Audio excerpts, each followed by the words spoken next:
नमस्कार, मैं मुस्तफ़ा हुसैन। आज कर्नाटक के चुनाव परिणाम आ गए। कर्नाटक विधानसभा में कांग्रेस ने थंपिंग मेजॉरिटी से सरकार में वापसी की है। कर्नाटक विधानसभा चुनाव के परिणाम कई मायनों में महत्वपूर्ण हैं, क्योंकि 2023 विधानसभा चुनावों का साल है और उसके बाद 2024 आम चुनाव का साल है। कर्नाटक चुनाव को लेकर वॉइस ऑफ एमपी ने जो खबरें की थी उसमें साफ तौर पर यह कहा था कि कर्नाटक विधानसभा चुनाव में कांग्रेस ने एक नई स्ट्रेटेजी प्लान की है और 2014 के बाद देश में पहली बार ऐसा हुआ जब कांग्रेस ने मुखर होकर बीजेपी के हिंदुत्व के खिलाफ बोलने की हिम्मत दिखाई। और कर्नाटक चुनाव के मैनिफेस्टो में कांग्रेस ने ये कहा कि यदि कर्नाटक की सरकार में उनकी वापसी हुई तो वे बजरंग दल पर बैन लगाएगी, जिस पर जमकर हल्ला हुआ, कर्नाटक में हुआ और पूरे देश में हुआ। लेकिन कर्नाटक का जो चुनाव परिणाम आया उसमें बीजेपी के हिंदुत्व का असर नहीं दिखा। एक बहुत महत्वपूर्ण बात हुई और एक बहुत ही महत्वपूर्ण घटनाक्रम की शुरुआत इस देश में हुई है, क्योंकि जब से नरेंद्र मोदी भारतीय जनता पार्टी की कमान संभाली है तो देश के अंदर हिंदुत्व का एक ज्वार आया और स्थितियां ऐसी बनी कि जो हिंदुत्व का ज्वार था उसके सामने कांग्रेस पार्टी ताश के पत्तों की तरह उड़ गई और कांग्रेस खुद इतनी डर गई कि हिंदुत्व के मुद्दों पर बोलने से वो परहेज पालने लगी और साथ ही वो उस हिंदुत्व को फॉलो भी करने लगी, ताकि पब्लिक का जो रुझान भारतीय जनता पार्टी की तरफ हुआ वो कांग्रेस की तरफ आ सके। लेकिन ये करके कांग्रेस ने बहुत बड़ी भूल की थी कि उसने जब इस बीजेपी के हिंदुत्व को फॉलो करना शुरू किया तो पब्लिक में ये मैसेज गया कि कहीं ना कहीं भाजपा सही है, इसीलिए अब कांग्रेस भी इसी लाइन को फॉलो कर रही है। लेकिन लगता यह है कि राहुल गांधी ने जो देश की 3,500 किलोमीटर की पदयात्रा की उसमें उन्होंने देश के मूड को भांपा और ये भांपा कि अब ये देश का आम मतदाता बीजेपी के इस हिंदुत्व से थोड़ा ऊबता हुआ दिख रहा है। इसलिए कर्नाटक का जब चुनाव हुआ तो मैनिफेस्टो में बजरंग दल पर बैन की बात कांग्रेस ने कही और उसको बीजेपी ने जमकर कर्नाटक चुनाव में मुद्दा बनाया।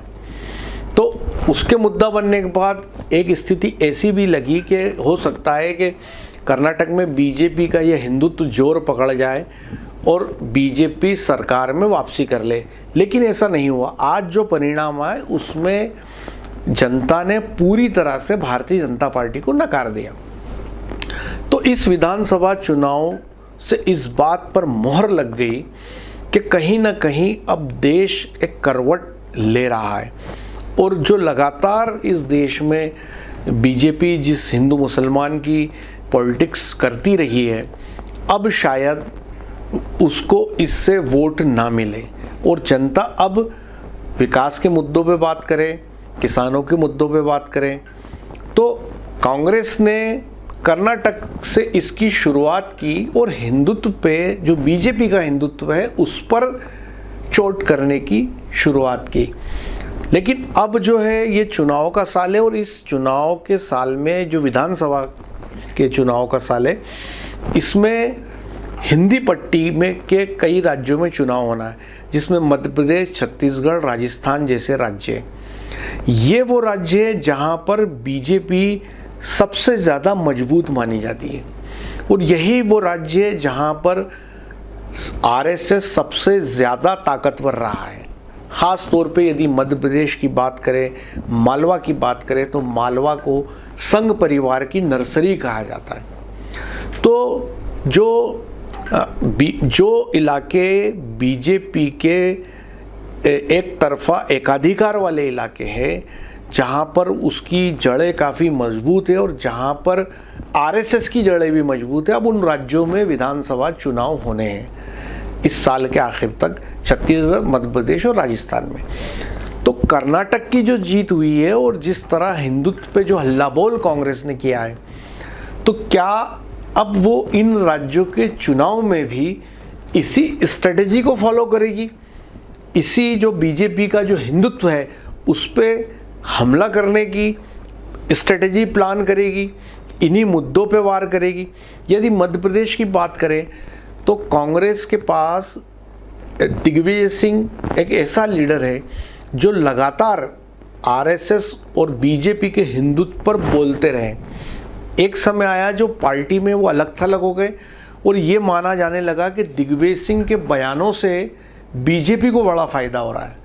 लेकिन अब जब कर्नाटक के जो परिणाम आए उससे लगता है कि मध्य प्रदेश में दिग्विजय सिंह की अहमियत ज़्यादा बढ़ सकती है, क्योंकि वे ही पूरी कांग्रेस पार्टी में एकमात्र नेता थे कि जब देश में चारों तरफ हिंदुत्व का ज्वार था तब भी दिग्विजय सिंह उस हिंदुत्व पर, संघ परिवार पर चोट करने से कभी पीछे नहीं रहे और वो लगातार हल्ला बोलते रहे।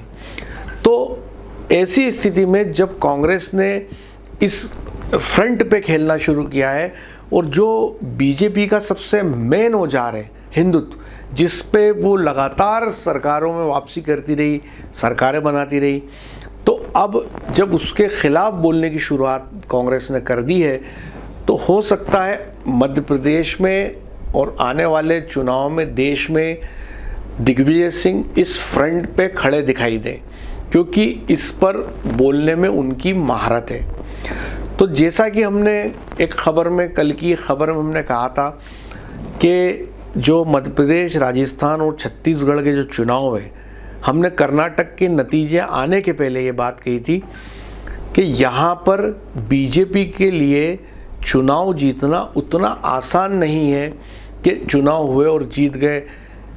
इन चुनाव में बीजेपी की अग्नि परीक्षा हो सकती है, क्योंकि धीरे धीरे ये भी देखने में आ रहा है कि जनता अब मुद्दों पे बात करने लगी है। जनता ये कहने लगी है कि चुनाव आता है तभी ये हिंदू मुसलमान या हिंदुत्व क्यों आता है, और जनता जो है, तो किसान जो है वो खुलकर बोलने लगे, बात करने लगे।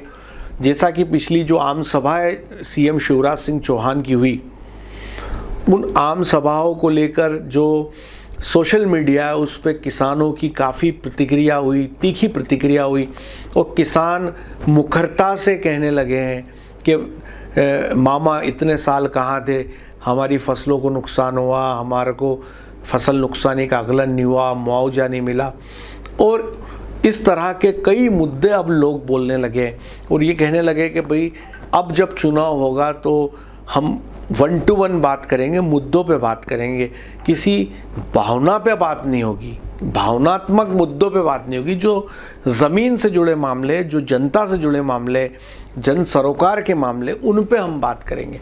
ख़ास तौर पे यदि मध्य प्रदेश की बात की जाए तो मध्य प्रदेश की सरकार में शिवराज सिंह चौहान और बीजेपी लंबे समय से सरकार में, और उसका परिणाम जो हुआ है वो ये कि जो नौकरशाही है मध्य प्रदेश की, जो ब्यूरोक्रेसी है, उसका बीजेपी के नेताओं के साथ मजबूत गठजोड़ बन गया है।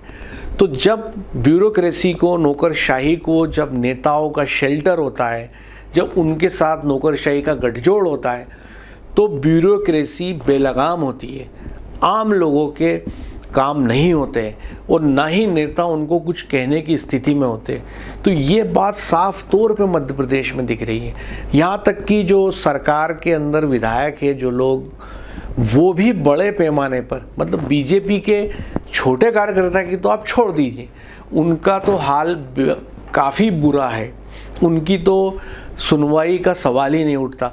लेकिन यहाँ तक के जो भारतीय जनता पार्टी के विधायक है, जो सरकार का अंग है, वो भी कई मौक़ों पर खुले तौर पर ये कहते सुने गए कि प्रशासन उनका कहना नहीं मानता, ब्यूरोक्रेसी उनका कहना नहीं मानती। और जैसा कि लगातार जो खबरें, नीमच में भी अगर आपने देखा होगा कि 2 किसानों ने और उसमें से एक तो भारतीय जनता पार्टी से किसान मोर्चे से जुड़े नेता थे, उन्होंने आत्महत्या कर ली और उसके सुसाइड नोट में उन्होंने लिखा कि उनको किस तरह से पटवारी द्वारा प्रताड़ित किया गया और उनकी ज़मीन का जो सीमांकन है वो नहीं किया गया। तो रेवेन्यू से जुड़े मामले जो कि सीधे किसान से जुड़े होते हैं, तो राजस्व के मामलों में किसानों की भारी नाराज़गी है और उनके काम नहीं हो रहे हैं। और समूचे मध्य प्रदेश के अगर राजस्व डिपार्टमेंट की बात की जाए, मंडियों की बात की जाए, तो इन तमाम जगह, अगर परिवहन विभाग की बात की जाए, तो ये वो महकमे हैं जहाँ पे बड़े पैमाने पे करप्शन फैला हुआ है। बिना रुपए के लेन देन के किसी भी तरह का कोई काम नहीं होता है। और ये बीजेपी का जो कार्यकर्ता है वो भली प्रकार इस बात को महसूस कर रहा है, समझ रहा है। तो अब सवाल जो खड़ा होता है वो 2-3 खास बात खड़ी होती है। एक कि चूँकि जो बीजेपी की सरकार होने का फील गुड आम भाजपा कार्यकर्ताओं में नहीं है, तो अब सबसे इम्पॉर्टेंट चीज़ है कि चुनाव को लेकर आम बीजेपी कार्यकर्ता को राज़ी करना। क्योंकि बीजेपी कार्यकर्ता का ये कहना है कि हम चुनाव में रात और दिन मेहनत करें, आपको विधायक बनाएं, मंत्री बनाएं, लेकिन हमारे काम तो होते नहीं। तो कार्यकर्ताओं को राज़ी करना बीजेपी के लिए एक बड़ी चुनौती है। दूसरी इम्पॉर्टेंट बात यह है कि बीजेपी में जितने बड़े पैमाने पर टिकट मांगने वाले हैं और वहीं सिंधिया समर्थक जो है वो बड़े पैमाने पर टिकट मांग रहे हैं, तो उन सब में सामंजस्य बिठाना। क्योंकि कांग्रेस ने एक जो नया फ्रंट खोला है हिंदुत्व के विरोध का, तो जाहिर सी बात है कि अब जो बीजेपी का ट्रम्प कार्ड है, हो सकता है इस विधानसभा चुनाव में वो ना चले। तो यदि वो नहीं चलता है तो बीजेपी को मुद्दों पे चुनाव लड़ना पड़ेगा। ज़मीन पे कांग्रेस के साथ दो हाथ करने पड़ेंगे। बीजेपी को ज़मीन पे टकराना पड़ेगा कांग्रेस से, जिसकी तैयारी कांग्रेस कर रही है, जिसके लेकर आपने देखा होगा कि दिग्विजय सिंह समूचे मध्य प्रदेश में घूम रहे, कमलनाथ घूम रहे, हर जगह वो प्रेस कॉन्फ्रेंस कर रहे हैं, मंडलम और सेक्टर की मीटिंग कर रहे हैं। तो कहीं ना कहीं नीचे से वो अपने संगठन को मजबूती देने का काम कर रहे हैं। तो एक तरफ जहाँ कांग्रेस का कार्यकर्ता है जो इतने साल सत्ता से बाहर रहने के कारण थक पक चुका है और अब वो चाहता है कि सरकार में वापसी करे, दूसरी तरफ बीजेपी का कार्यकर्ता है जो लगातार सत्ता से जुड़ा होने के बावजूद उसको ये लगने लगा है कि मेहनत वो करता है, मलाई नेता खाते हैं। तो दोनों ही दलों में एक ख़ास तरह की स्थिति है। तो कर्नाटक का जो आज चुनाव परिणाम आया है उसके बाद ये साफ है कि मध्य प्रदेश, छत्तीसगढ़ और राजस्थान की जो लड़ाई है वो बीजेपी के लिए एक टफ जॉब है। बीजेपी को मैदान में मुद्दों पे बात करनी पड़ेगी और कांग्रेस के उन तमाम हमलों का जवाब देना पड़ेगा जो कांग्रेस मुद्दे राइज करेगी, चाहे वो किसानों के हो, आम जनता से जुड़े हो। यदि उन मुद्दों पर कांग्रेस के बीजेपी टिक नहीं पाई तो उसके लिए सरकार में वापसी करना एक मुश्किल काम होगा। तो कुल मिलाकर के कर्नाटक चुनाव परिणाम ने आज से एक नई रेखा, एक नया संकेत आने वाले समय की राजनीति को लेकर दिया है। तो ये पूरा 2023 का साल विधानसभा चुनाव का साल है। तो जाहिर सी बात है कि आने वाले चुनाव बेहद दिलचस्प होने वाले हैं और दोनों ही राजनीतिक दलों को जमकर ज़मीन पर जोर आजमाइश करनी पड़ेगी। तो ये था अब तक का अपडेट। जय हिंद, जय भारत।